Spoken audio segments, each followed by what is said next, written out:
Hi, everybody.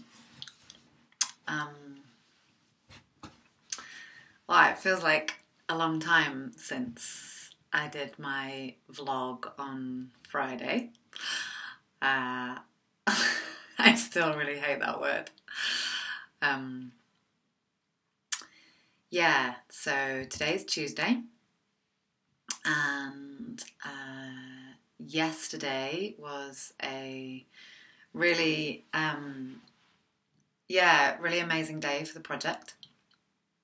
So yesterday I was in the studio with Gwyl, who I'm working with, and we recorded some of the responses, experiences, opinions and thoughts from the people in the New Pathways focus group that I worked with. So I was working with a group of people from New Pathways for 2 months. We had a session every 2 weeks. So we had 4 sessions together, and I would give them questions or provocations to think about before each session, and then we'd discuss those questions or provocations, and then I would record their responses and answers.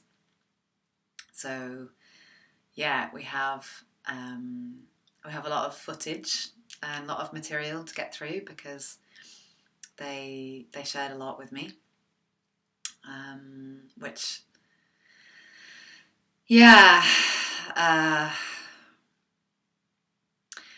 felt like a real privilege and a real honour to hear their experiences and hear their opinions and have their input in this process. And there were some points where I was really unsure about the direction the show was going to take, and they were really amazing for kind of giving me ideas about that and giving me their feedback. And the show's still very much in process, so it could still go in a number of directions, but it was really great. It was really great to work with them. I'm noticing that I'm missing them. I'm now that I'm in the rehearsal process and that I don't have that focus group with them, I'm missing their presence and their input on the project. So it was really nice yesterday to record their words and kind of give a voice to their words and their experiences. And it was really humbling, I think, is the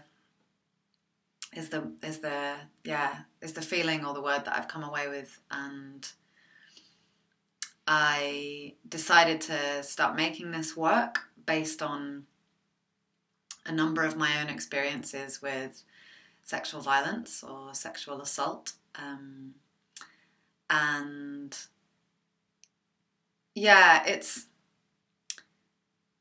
It's delicate ground to tread because trauma is trauma and people's experiences are people's experiences.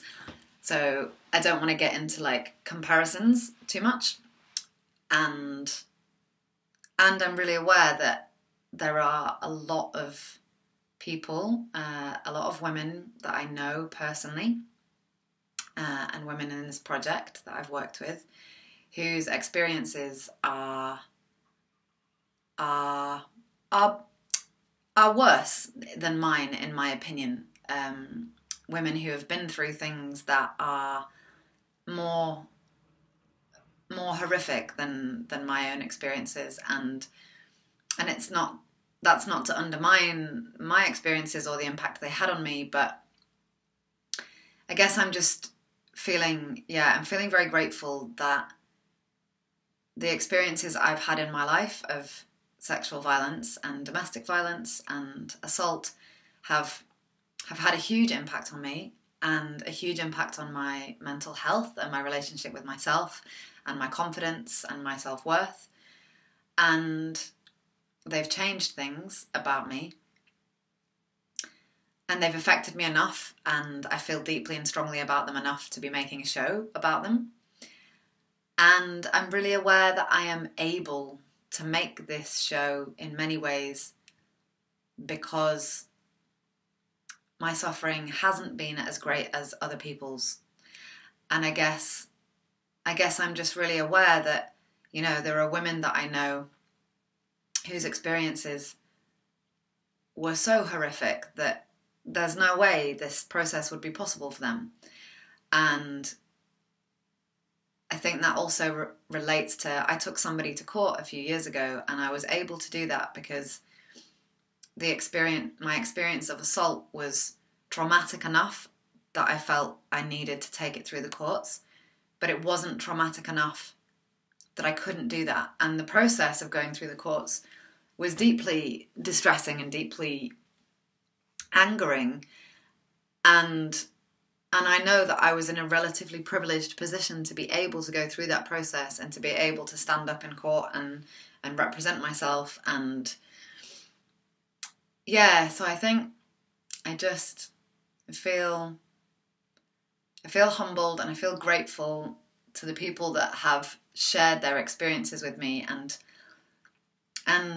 in awe of the women and men, because I know men who have been through really traumatic processes with sexual abuse or domestic violence, and my focus group was mixed gender.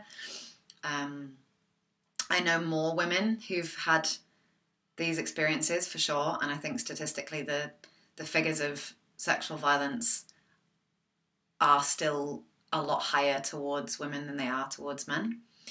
And I know that there are men that have suffered as a result of these things, and people of all genders, you know, people who are non-binary, trans people who identify with gender fluidity. I know that this is it's not specifically and only relating to women, and that is still a very big thing, that, you know, specific gender-based violence towards women is still a lot higher in many countries than other forms of violence.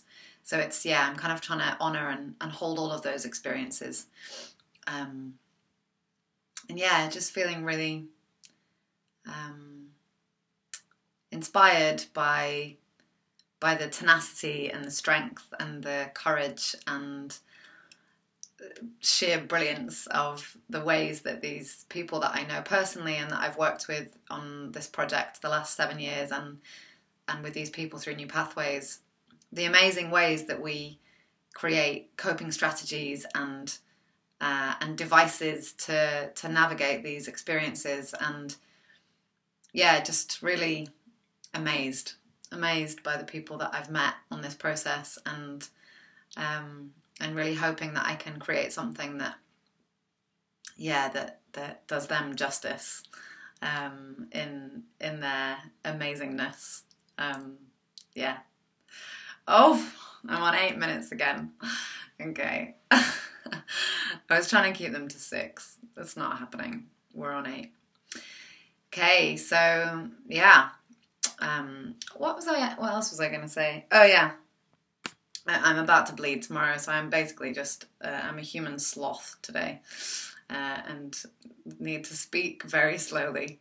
But yeah, so basically I'm going to finish working out which parts of the New Pathways clients' experiences that I'm going to bring into this part of the show this week, and filter through my own stuff. So I've got loads of material that I need to work through and work out what am I going to share in this online presentation on the 19th, and what's going to keep being worked on for the final show, which is not booked anywhere yet because we're in a COVID pandemic, and and I'm not going to have that finished by the end of this process, but I'll have a clearer idea of what it is.